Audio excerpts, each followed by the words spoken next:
Nebraska's Department of Corrections spent the day on the hot seat. This man, Bob Houston, ran the department from 2005 until his retirement last September. The department now faces a big scandal over early inmate releases during his tenure.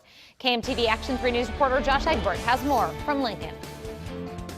I was responsible for overseeing 2,400 staff and just under 5,000 inmates. The former director of the Nebraska prisons was grilled for hours Friday on what happened behind closed doors at the Department of Corrections. Did you ever have a conversation with the governor about the findings in this master plan that we paid to have done? No. Bob Houston told the committee the 2006 master plan outlined a recommendation to add more than 1,000 beds to the prison system to allow for growth. But that plan never made it past the governor's chief of staff, Larry Baer. Did you sit down with Mr. Baer and talk about the findings, the projections, and the need for 1,300 beds recommended in the master plan? I don't think so, not in that specific terms. In front of a special committee made up of 7 state senators, Houston spoke about the overcrowding and how Nico Jenkins was released from prison after serving only half of his 21-year sentence.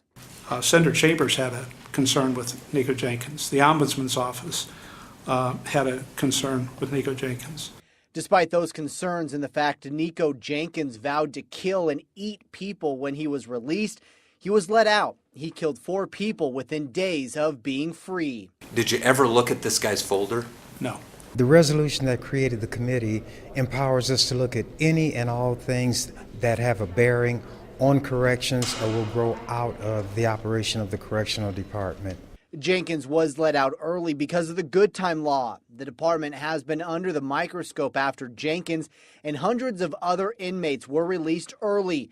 The agency hasn't been following a 2002 or 2013 court ruling that states inmates with mandatory minimum sentences must serve all of that time before their remaining sentence can be reduced by good time. But we're not going to get all the information we need from any one person. But starting with a guy who was in charge at the time most of this stuff happened. The committee will now determine who needs to be questioned next as they try and find those answers to report back to the full legislature in January. Reporting from the Capitol in Lincoln, Josh Egbert, KMTV Action 3 News.